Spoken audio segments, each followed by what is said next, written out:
Здравствуйте, дорогие телезрители. Программа «Актуальное интервью» и веду его сегодня я, журналист Дмитрий Аргунов. С 1 апреля в регионе начался досрочный этап всероссийской переписи населения. И об этом мы поговорим сегодня в студии с нашим гостем Ириной Гаевой, руководителем Саха-Стата. Здравствуйте, Ирина Кулнатаревна. Здравствуйте.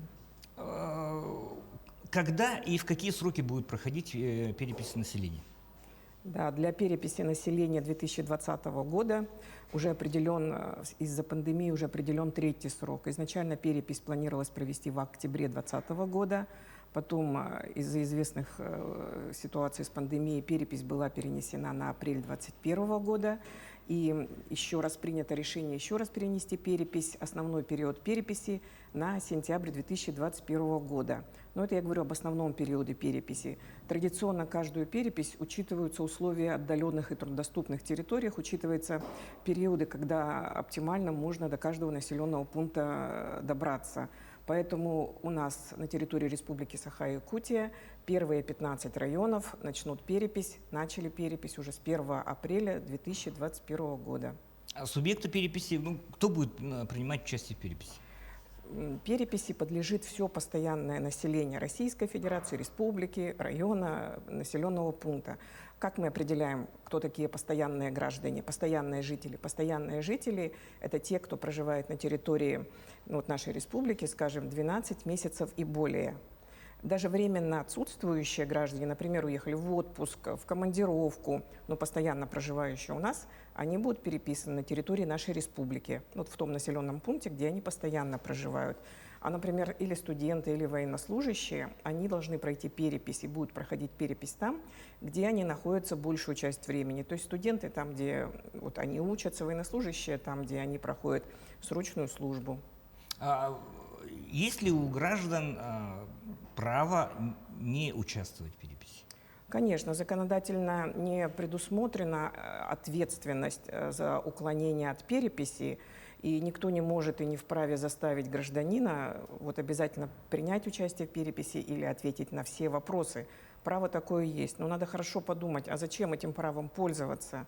Ведь один отказ, другой отказ, и не будет возможности получить реальной и четкой картины того, что происходит у нас в обществе, у нас в районе, в городе, в нашей республике. Разве этого мы хотим? В стране в целом, да? В стране в целом, да. Нужно ли обязательно ждать назначенного переписчика или есть какие-то другие альтернативные способы участия в переписи? Да, перепись мы уже проходим в новом тысячелетии. Перепись уже, нынешние технологии позволяют проводить перепись уже по-новому. Не надо сидеть, дожидаться переписчика, и переписчику не надо дожидаться, когда граждане вернутся в свой дом, в свою квартиру. Новые технологии позволяют пройти перепись гражданам в период проведения переписи, предположим, это сентябрь, на портале госуслуг. То есть дана такая уже возможность. Любой гражданин из любого места, где бы он ни находился, в любое удобное для себя время, может зайти на портал госуслуг и самостоятельно заполнить переписные листы. Причем не требуется какая-то усиленная, подтвержденная регистрация на портале госуслуг. Достаточно обычной регистрации на портале госуслуг. И еще раз повторяю, этот способ самый удобный, самый простой и для самого гражданина, потому что там всплывают справочники, подсказки, которые помогают человеку ориентироваться в перечне вопросов переписных листов, ориентируется, с какого вопроса на какой переходить и так далее.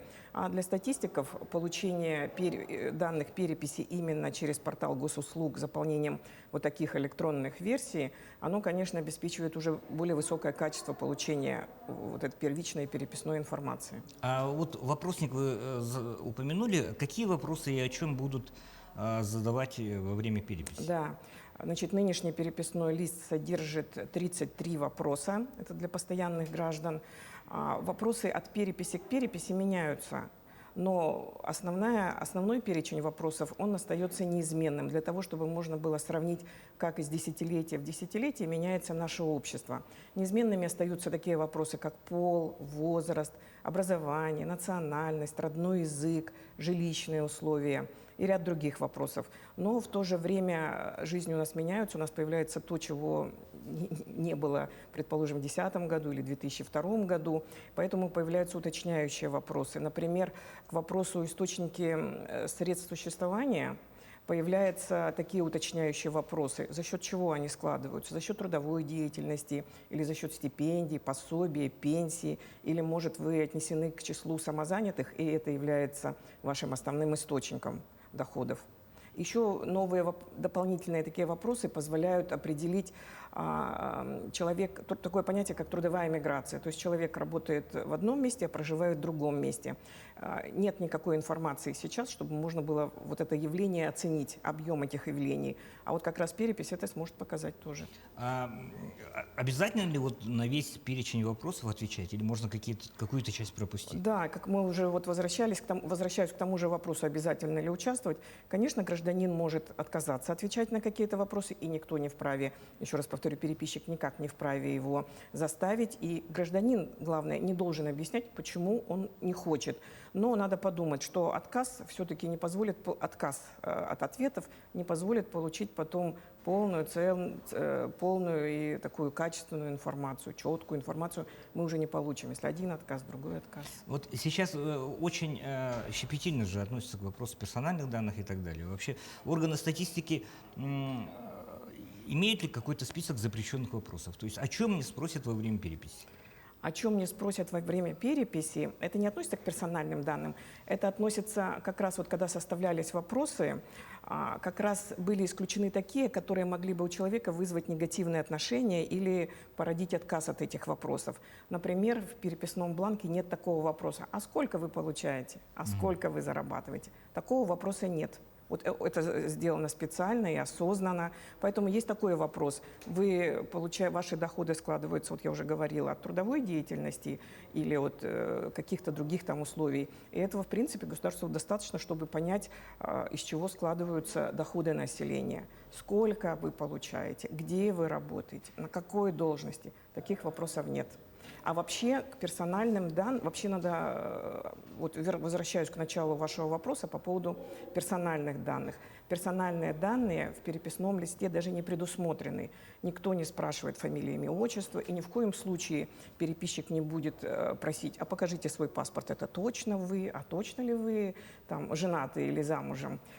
Переписчик не имеет права спрашивать, требовать каких-то подтверждающих документов, и на все вопросы гражданин отвечает самостоятельно, а дело переписчика ровно записать то, что ему сообщает гражданин.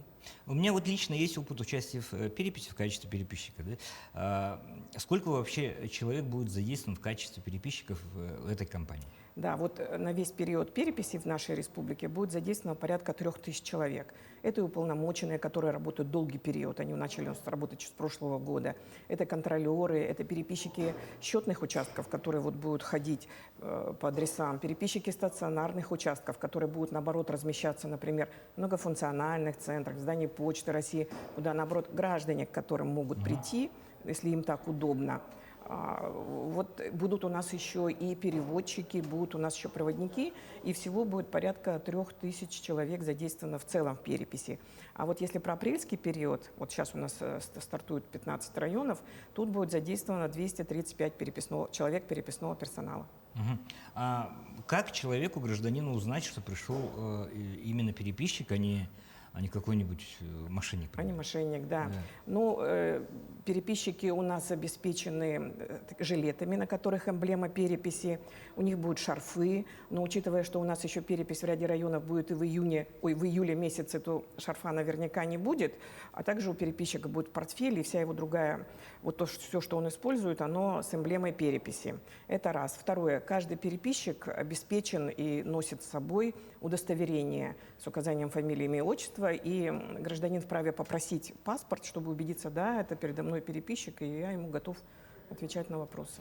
Ирина Кулнатальевна, цель вообще вот проведения подобных акций вот вам как работнику Росстата, она в чем? Для чего вообще Для проводится? чего перепись? Это даже не как работнику государства, не работнику статистики, а вообще для чего перепись нужна государству. Это крайне затратное мероприятие и в части трудозатрат, в части времени подготовки и финансово. Да? Но почему проводится перепись? Потому что только во время переписи можно узнать ту информацию, получить ответы на те вопросы, которых нет ни в одном, ни каком-то административном источнике, ни в каких-то ведомственных базах. Например, мы же все понимаем, что информацию о национальности никакая база не содержит. И только по итогам переписи мы можем получить эту информацию о родном языке, о количестве домохозяйств. Вроде бы такой обычный вопрос, а сколько у нас семей, а сколько у нас домохозяйств, никто на него ответить не может. На него ответит только перепись. Сколько членов в домохозяйстве? Ну и те вопросы, которые я ранее уже говорила, да? Какое образование у человека? Только перепись ответит. Какие источники средств существования, трудовая миграция и прочие разные вопросы. Как раз перепись уникальна и нужна для того, чтобы получить ту информацию, коей никто не обладает и никто не имеет. Опять же, это то, что мы получили. А для чего мы это все получили? Для того, чтобы можно было скорректировать какие-то направления работ или мероприятий государственных по улучшению качества жизни населения. Также вся эта полученная информация ляжет в основу разработки следующих нацпроектов или уже текущих нацпроектов, особенно нацпроекты по демографии. Там прямо большой объем, большой пласт информации, который позволит получить вот такие более точные итоги, более такие осмысленные. А первые итоги вот переписи проводимой, где они появятся и когда? Первые итоги переписи будут уже через полгода. Это получается перепись у нас, в основной срок у нас сентябрь. Первые итоги переписи мы получим в марте 2022 года. Но это будет всего несколько показателей. Это мы получим численность населения к марту и сколько у нас мужчин и женщин. А далее дальше будет готовиться выходная информация и закончится разработка итогов переписи, закончится в 4 квартале 2023 года.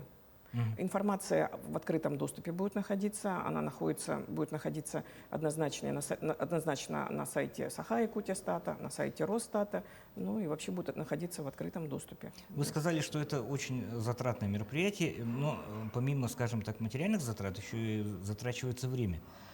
Сколько времени займет проводимая акция? Такой хороший вопрос. Для гражданина, который отвечает на вопрос, это займет от силы 10-20 минут. Для переписчика это займет месяц, перепись будет проходить. А для органов статистики перепись будет проходить все мероприятия, вся подготовка, подведение итогов, обработка. Для статистики перепись 5 лет, более 5 лет. Целую пятилетку это занимает? Да, даже больше, можно сказать, с учетом переноса. Хотелось бы пожелать, как еще раз говорю, как бывший участник вот этого процесса, четких данных, красивых почерков, где на бумаге, да, и очень отрадно, что все-таки цифровизация во всех проявлениях проникает все больше сфер нашей жизни, и я думаю, технологии современности, они будут большим подспорьем для ваших работников. Спасибо вам за участие в нашей программе. Хотелось пожелать всем работникам, задействованным в этом мероприятии, просто всего самого хорошего. Спасибо. А я, в свою очередь, хотела бы наших граждан, жителей наших городов, поселков, населенных пунктов принять участие в переписи, не только отвечая на вопросы, но и в качестве переписчика. Учитывая, как развиваются технологии, такая перепись, где будут привлечены переписчики, это наверняка последняя перепись. И никогда больше не будет шанса столько много узнать и получить такой уникальный опыт, работая в таком мероприятии. Спасибо. Приглашаем всех. Спасибо. Это была программа «Актуальное интервью». Оставайтесь с нами.